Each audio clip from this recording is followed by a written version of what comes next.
Pour bien s'entendre, il faut bien s'écouter. Rendez-vous sur M, la petite radio du Grand Maghreb.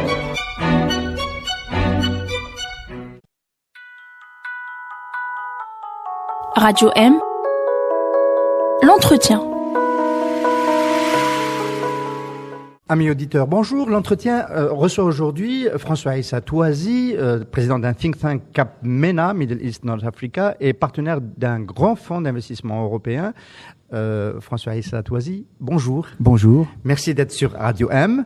Alors tout le monde aura deviné, nous ne sommes pas dans le décor habituel de Radio M, nous sommes au Centre international des conférences au Club des Pins à l'occasion du rendez-vous africain qui se déroule depuis 3 jours. Et vous êtes là depuis le début, vous avez donc humé l'ambiance de cette grande rencontre. Quel est le sentiment qu'elle vous laisse aujourd'hui au 3e jour? Un sentiment très positif, ça reste, c'est un grand rendez-vous entre des décideurs économiques, mais pas simplement, des experts aussi de l'Afrique. Et j'ai appris beaucoup de choses, c'était très intéressant, notamment sur les enjeux actuels de l'Afrique, notamment sur la dimension énergétique, qui a été un enjeu majeur de cette rencontre, mais également un sujet qui m'intéresse aussi tout particulièrement, qui est sur le financement et les investissements, parce que c'est vraiment mon domaine d'action. Et puis un grand moment de rencontre, de dialogue, d'échange entre décideurs économiques, et je crois beaucoup à ce type d'événement, puisque ça reste un grand moment de rencontre, d'échange, de dialogue, et c'est à partir de là que peuvent naître des partenariats, et c'est véritablement, je crois, c'est ce qui a fait véritablement la réussite de cet événement algérien. Alors, effectivement, on peut dire qu'on a appris des choses pendant ces 3 jours, mais si on part de l'énergie, si on part des matières premières, on a quand même un peu le sentiment d'être dans une problématique que l'on connaît déjà. La difficulté de l'Afrique de transformer cet atout qui est l'un de ses atouts, mais qui n'est pas le seul. Oui, mais on a beaucoup mis l'accent sur les énergies renouvelables. Pour moi, je crois que l'enjeu est essentiellement là. L'Algérie a un rôle majeur à jouer dans les énergies renouvelables. On a compris qu'il y avait une prise de conscience des autorités algériennes, mais aussi des acteurs du secteur privé, d'investir massivement dans le secteur, en partenariat bien sûr avec des grands groupes. Et ça, pour moi, je pense que c'est important, cette prise de conscience, puisque elle est indispensable pour permettre à l'Algérie de sortir de l'après-pétrole, qui demeure aujourd'hui l'enjeu majeur de Alors, puisque vous avez évoqué le sujet des énergies renouvelables, je peux rappeler aux amis auditeurs que vous êtes François Issa Touazi, un ancien diplomate, vous avez été au Quai d'Orsay, vous avez occupé des responsabilités, donc vous êtes un peu au centre des dispositifs des bailleurs de fonds, des porteurs de projets, ou dans les organismes multilatéraux, etc. Est-ce que, par exemple, l'appel qui a été lancé, ou l'information qui a été précisée par le ministre algérien de l'énergie, M. Nordine Boutelfa, sur le lancement d'un appel d'offres pour 4000 mégawatts. On n'a jamais lancé un appel d'offres pour autant de capacité électrique verte dans le monde, c'est majeur. Est-ce que, comment vous avez ressenti cela? Est-ce que ce projet est bancable? Ce projet est bancable, bien sûr, tout va dépendre maintenant des négociations qui auront lieu, bien sûr, avec la Sonatrach et je crois aussi la Sonelgaz, sur notamment la livraison, notamment de l'énergie. Si à partir du moment où il y a un accord qui est profitable, je pense que l'argent existe. Vous parlez du prix payé au kilowattheure à la sortie? Bien sûr, qui est majeur, qui est une discussion majeure. À partir de ce moment-là, que ce soit les grands bailleurs de fonds, que ce soit les fonds d'investissement, tout le monde comprendra que là il s'agit que c'est un projet extrêmement rentable et que ça vaut le coup d'investir dans ce secteur. L'Algérie était généreuse dans un premier projet à Hassirmel en hybride. On considère que le prix justement de livraison du gaz, parce que cet hybride était assez bas, ça s'est fait avec l'Espagnol Abener. Vous avez l'air d'être optimiste sur la démarche algérienne de ce côté-là. Oui, je pense qu'il y a. Et puis, j'avoue que ce qui aussi me séduit, c'est que je pense qu'il y a aujourd'hui une véritable expertise en Algérie du secteur. J'ai rencontré beaucoup de gens qui sont, des spécialistes du secteur des énergies renouvelables, parce qu'il faut quand même tenir compte quand même d'un enjeu majeur. Le secteur des renouvelables évolue très vite. Et bien sûr, tout le monde aujourd'hui travaille sur la rentabilité de ces projets. Et il faut être vraiment à l'affût, bien surveiller les évolutions technologiques. Et j'ai vu qu'en Algérie, il y a vraiment, j'en ai rencontré quelques-uns dont j'ai été vraiment impressionné par leur expertise et le fait qu'ils sont vraiment très au courant de ce qui se fait sur le marché en termes d'évolution technologique. Et pour moi, c'est un enjeu majeur parce qu'il va falloir investir dans les technologies les plus rentables. Alors, il y a une exigence supplémentaire dans le cas de cette filière-là, qui est un peu le propre de M. Boutelfa. M. Boutelfa veut que ce soit l'occasion d'une industrialisation de la filière en Algérie. Est-ce que c'est pas quelque chose qui risque de compliquer le projet? Non, je pense que ça prendra du temps. Et la seule chose qui, à mon avis, il y a un enjeu qui est important, c'est bien sûr ce facteur temps. Et l'Algérie, elle a pris beaucoup de retard. Beaucoup de retard, alors que son potentiel est énorme, et il va falloir rattraper ce retard, et je crains que malheureusement une industrialisation du process, qui est une bonne chose, risque malheureusement de retarder le process compte tenu de l'enjeu d'une situation propre à l'Algérie. Alors, il y a un autre domaine dans lequel l'Algérie a pris du retard. On a vu dans la séance inaugurale des intervenants proposer, je crois que c'est Constant, le modérateur, qui l'avait proposé, c'est son prénom, je ne me rappelle pas de son nom, qui avait proposé que l'Algérie prenne tout simplement des parts dans Ecobank pour tout de suite faire un saut qualitatif et être présente dans beaucoup de pays en Afrique pour accompagner les entreprises algériennes. C'est toujours, j'avoue, ce que j'ai regretté moi-même en tant que spécialiste de l'investissement. J'ai toujours regretté le fait que l'Algérie n'a pas su se doter d'un fonds souverain qui aurait permis à l'Algérie d'investir dans des entreprises stratégiques qui sont importantes pour son développement. C'est-à-dire qu'il y a eu, surtout qu'il y a eu une période où il faut quand même le dire, en Europe notamment, il y a eu des investissements qui auraient pu être extrêmement intéressants pour l'Algérie, qui auraient pu être créateurs d'emplois, permettre à l'Algérie de disposer d'un véritable savoir-faire, et l'Algérie passait devant cela. On peut dire que Vital l'a fait pour le compte de l'Algérie dans une petite oui, mais niche. Oui, mais bien sûr, il y a les PME, parce qu'il ne faut pas oublier que c'est très important aujourd'hui de cibler toutes ces PME, notamment européennes, qui ont connu des difficultés, mais qui avaient un vrai savoir-faire technologique, et dans le cadre de processus de coproduction, pouvaient permettre à l'Algérie de se doter d'une industrie, rentable, et également, à haute valeur technologique. On est passé à côté. Alors, à un moment où l'Algérie avait quand même ses moyens, alors c'est mon grand regret. Je pense que l'Algérie aurait dû... Il est largement partagé par la... C'est mon grand regret. Alors, est-ce que peut-être il n'y avait peut-être pas les ressources humaines? Je travaille beaucoup avec... j'ai comme partenaire la plupart des fonds souverains du Moyen-Orient, avec qui je fais beaucoup d'opérations, notamment des opérations de co-investissement, et j'ai vu qu'il y a une prise de conscience dans les pays du Moyen-Orient d'investir dans des entreprises qui leur ont permis d'ailleurs de maîtriser l'amont et l'aval du secteur pétrolier et gazier, parce que c'est en faisant ces investissements-là, je prends l'exemple du Saoudien SABIC, qui est le leader mondial de la pétrochimie, et aujourd'hui dispose de 7000 brevets, dont 700 sont le fruit de recherche en Arabie Saoudite, grâce à des investissements dans ce type d'entreprise. Or, il y a eu en plus, il faut le reconnaître, beaucoup d'opportunités dans le secteur, et l'Algérie est passée à côté. Alors, comment on peut rattraper le temps perdu? C'était un peu le fil de cette idée-là. Dans ces 3 jours de débat, on s'est rendu compte qu'on est toujours sur une problématique de financement. Il y a des porteurs de projets, il y a plein d'idées, il y a plein de besoins en Afrique. On a parlé des infrastructures, c'est traditionnel, mais il y a dans de nouveaux secteurs, le numérique, l'énergie, on en a parlé, l'eau, etc.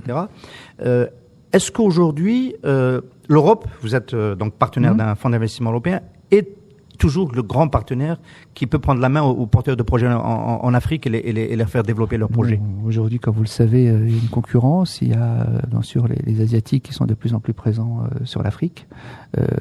Les fonds du Moyen-Orient investissent aussi beaucoup dans la région. L'Europe arrive timidement. Il faut quand même le reconnaître. Elle y était déjà, l'Europe à travers la France quand même. Oui, mais quand je parle, bien sûr, il y a les institutionnels sont là. Mais quand je dis les grands acteurs du capital investissement notamment, regardent encore l'Afrique avec une certaine distance. Ce que d'autres n'ont pas fait. Je pense notamment à des fonds comme Abrage qui sont en Afrique depuis un certain temps. Il y a plusieurs grands fonds américains. Carlyle est présent, KKR est présent. Donc ils ont déjà fait des gros investissements. Les Qataris, c'est quand même paradoxal. On parlait d'Ecobank. Les Qataris sont quand même au capital d'Ecobank. Je dirais que les Français notamment ont un rôle particulier à jouer. Je l'ai vu moi récemment avec notamment des acteurs qui nous approchent parce qu'ils considèrent que la France a une connaissance particulière des marchés africains, notamment cette dimension francophone, et que pour eux ça faisait beaucoup de sens de s'allier avec des acteurs européens, et je trouve que c'est une démarche qu'il faut développer. Je crois beaucoup à ces synergies entre, je dirais, la finance de ces fonds souverains, qu'ils soient asiatiques ou arabes ou autres, je dirais certaines technologies qu'apportent les Européens ou les Américains, et je dirais les immenses besoins qu'il y a en Afrique, notamment dans les infrastructures.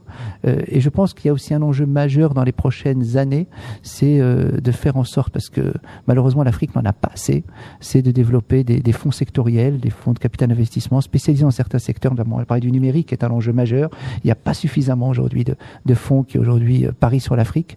Et il y a tout un travail de lobbying à faire, mais aussi il y a un travail politique, parce que la réglementation en Afrique, et vous la connaissez, un investisseur, ça a besoin de stabilité, ça a besoin d'un cadre, et c'est ce qui motive essentiellement un investisseur. Donc, et c'est à mon avis là où il faut que l'Afrique sache mettre l'accent. Est-ce qu'il y a un modèle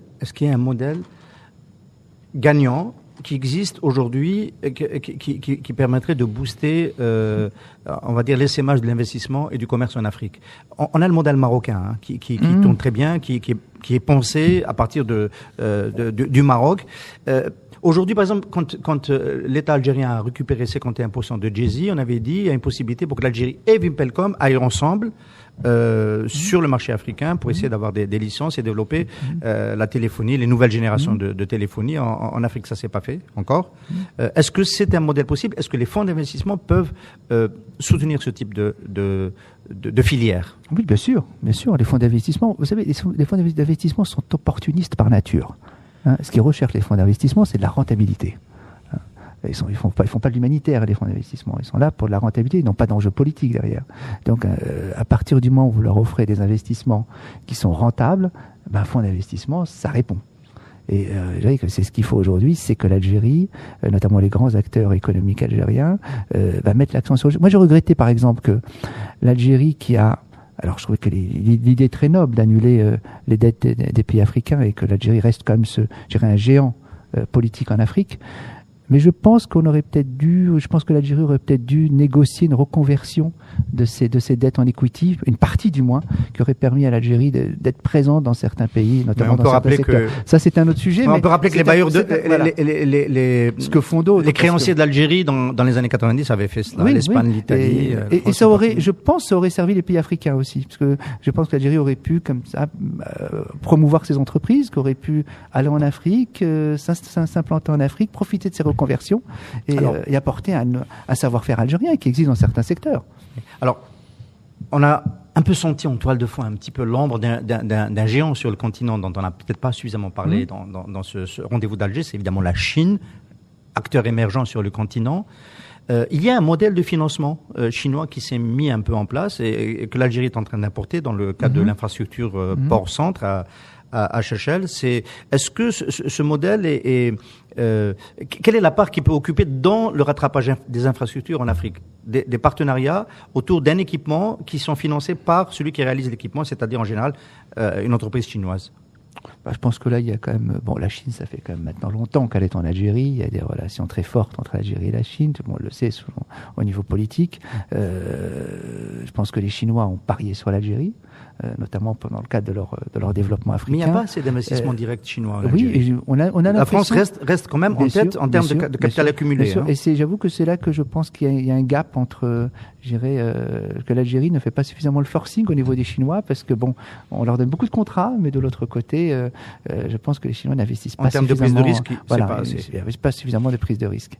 Et là, pour moi, il y a un enjeu majeur aussi. Et on n'est pas sorti de ce modèle avec le port, parce que c'est une concession. Bien sûr. Alors, quand même, vous connaissez, on va finir sur cette question-là, est-ce que vous pensez, est-ce que vous avez eu le sentiment que les autorités algériennes, à l'occasion de ce forum, ont vraiment pris la mesure. Je ne parle pas des entreprises, dans le forum des chefs d'entreprise, on le sent bien que il y a un besoin de s'ouvrir et d'aller vers les marchés africains pour vendre ou pour investir, ou co-investir, etc. Mais au niveau souverain, est-ce que vous avez le sentiment qu'à l'occasion de ces 3 jours, il y a une prise de conscience qu'il y a un vrai challenge, il n'y a pas juste cette opportunité de faire un rendez-vous qui risque d'être sans lendemain?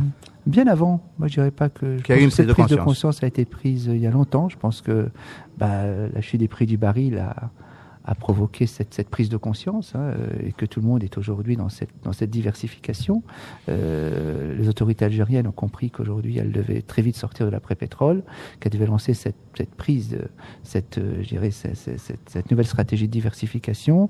Elle s'articule autour de plusieurs axes, comme vous avez vu, l'investissement dans les renouvelables, une nouvelle industrie, l'investissement dans la nouvelle économie. L'Algérie a des atouts très forts. Et maintenant, il appartient de les exploiter. Je pense que l'Algérie a aussi des amis en Europe, la France notamment. Et je pense qu'il y a un enjeu important pour l'Algérie. Moi, je crois beaucoup à cette coopération triangulaire entre, je dirais, l'Asie, l'Europe et l'Afrique et l'Algérie. Je dirais que l'Algérie a un rôle majeur à jouer. L'Algérie est le pivot du Maghreb central. L'Algérie est la porte d'entrée sur l'Afrique pour beaucoup d'entreprises européennes. Je crois que l'Algérie a peut-être un défaut. J'avais un ami américain qui me disait hier, il y a une crise d'humilité en Algérie. Et je trouvais ça très fort, qui était là hier au forum. Il me disait, c'est fou, cette crise d'humilité des Algériens, ils ne savent pas se vendre. Oui. Donc il y a un vrai gap entre le potentiel et ce qui est possible de faire. Je pense que les autorités devraient mettre l'accent notamment sur vendre l'Algérie, vendre son potentiel, promouvoir aujourd'hui les atouts de l'Algérie, parce qu'ils existent. Ce que sait faire très bien, savent faire très bien nos voisins maghrébins. Merci beaucoup François Essa Touazi d'avoir été l'invité de l'entretien. Merci beaucoup. Merci. Très bonne journée. Pour bien s'entendre, il faut bien s'écouter. Rendez-vous sur M, la petite radio du Grand Maghreb.